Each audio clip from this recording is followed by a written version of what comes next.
coming up in the amateurs. There was some point where we came to the tournament, we were the same weight class, you know. But you know, he would advance to the finals and I would lose before. You know, so like, okay, same thing happened with Oscar. So it was great. It was great stories, man, to tell. Can we get you guys together? You know, coming up, all of us, you know. Julio, come on in.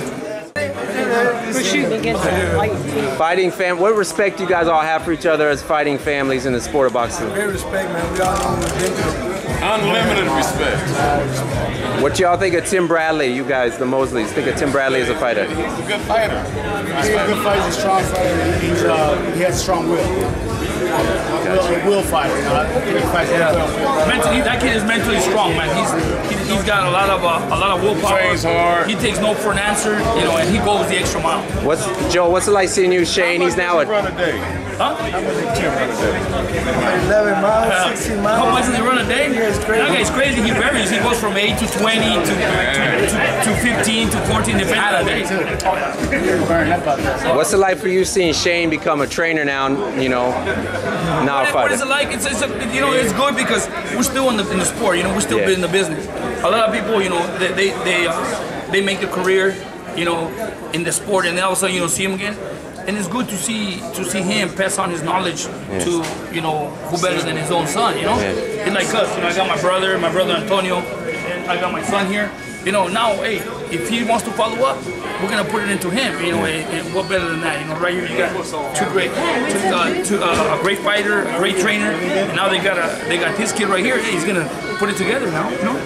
Do you know that he's the real snake wrangler? What do you call it? Snake catcher? He catches rattlesnakes on a regular basis, makes it into snake jerky. He's a snake whisperer. I'm no snake whisperer. How do you know that? Yeah, no, you have any pictures? Any new videos? No, not really. But this season they're coming out. Oh yeah, they're all Are you coming out for the rally show? Something like that? Are you doing Showdown. You should do it. He just finished last week. Oh yeah? Yeah. That's the Desert Showdown. That's the amateur fight. Yeah. It just ended last week. How'd you guys do? Hey, good. They usually do well. 5 out of 7. what's everybody think of Sean Porter, Kell Brook fight? You guys, you know. It's a great fight. Good fight. I think it's one of the best match fights nowadays. You know, that kind of fights people want to see because it's not a match fight. It's an even fight for both. Sean Porter's strong. He's slick too, and he'll get away from those power punches. You know, he fought you through it. That's good. Is it pretty good? Yeah, he has a lot of power. Hey, you guys, hey everyone, you guys are all products of the Southern California fight scene. How special is, to people who don't know, how special is the gyms? How special is that in bringing up a fighter? That's where we have most of the best fighters in California. Because a lot of gyms. A lot of gyms, and we like to fight, and we like to get in there and mix it up. It's like I think we're more of a California's more of the style where we mix it up and we want to knock out hard boxing, Mix it up. Yeah. we mix it up. Great fighters fighting great fighters. There's more activities in California. There are shows Friday, Saturday, and Sundays over there. But willing to mix it up. Like more different places, they like to move around a little more. California, we like to get in there and You have these fighters coming to different gyms and fighting each other, working with each other, and they both become great, you know? Now, you guys are connected in a way because the guy you beat for the title, Philip Holiday, he fought him for that same title. Before I did. When you guys were fighting, did you hear about each other, know about each other? Oh yeah, I know I did. about it. Yeah. And I was trying to avoid him every time. Yeah? We did that to amateurs. I let my brother Antonio deal with him. That younger brother come in. What do you remember about your brother's fight with Shane? Did you think he was going to beat him? You know what? Let me tell you. I'm gonna tell you. This is a great story. He was a little too small for it. They tried though. As a matter of fact, too small. Check it out. As a matter of fact, last week we talked about it. We were making fun of Antonio. It was last week. We're talking the fact that, you know, we got to the when they told me he was fighting him, I didn't like the fight. Honestly, he comes with, hey Antonio. He goes, hey, who do you think I'm fighting? I said, I'm fighting Shane Mosley. And he gets mad. He gets mad at me. He goes, oh man, you know. I go, what do you mean I'm gonna support you? I'm gonna train you, but I don't like the fight. And he goes, okay. So then I said, okay, we're already in the fight. So then we start telling him, Antonio, I think you're bigger than him, dude. Come on. So we're all pumping him up. We go to the fight, we go to the weigh-ins, and then they're doing the face-up, and then we leave, and then Antonio, you're bigger than him, dude. And just take it to him. And they're like, yeah. So Antonio's like, yeah. So then we go to the fight.